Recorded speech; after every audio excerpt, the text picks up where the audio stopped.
So one problem with recording a spot like this on a weekly basis is that when you're gone and away, you have nothing to record, which is what happened last week. But this week I have one more thought related to our sermon from Sunday. You see, at the last verse of this passage in Acts 9, verse 43, we read that Peter spent many days in Joppa, in the house of Simon the tanner. And there's two things we can learn here about Peter. First is we're not told directly, but we can surmise that what Peter was doing while staying in Joppa was discipling, building into the lives of those people who had just trusted Christ as their Savior, those new believers. I think the second thing that Peter was doing was growing in his understanding of personal holiness. You see, rabbis in the day used to teach that being a tanner was an unclean occupation. And so by living in the house of a tanner, that would make Peter unclean.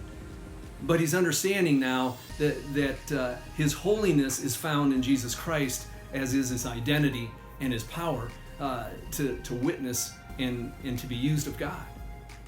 There's one more thing I think we learn about Peter here, and that's if you read ahead to Acts chapter 10, verse 9, that Peter in the noon hour went up to the rooftop to pray.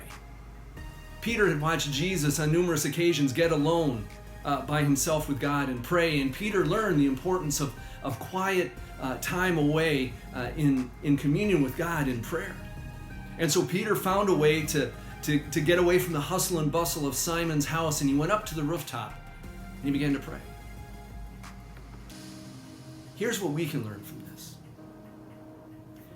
Being disciplined in prayer takes some effort. Peter had to find a way to get alone. We need to find ways to get alone. Here's what I'd like us to do this week. Spend some time reading Acts 10:9 and ask God to show you, help you understand where and how to get away and have a regular, disciplined time of prayer on a daily basis. It might require you to take a walk right after dinner or stay up late or get up early to be alone in your house. It might require you to sit in your car during the lunch hour. It might require any number of things, locking yourself in a closet or a bathroom so you have some time alone to pray. But here's what's going to happen. I think like Peter received some instruction from the Lord and some direction during his time of prayer. I think what we will find is that as we spend time on a regular basis praying to God, He'll begin to open up some amazing opportunities and direction for us in our lives. Well, until next time, walk with God.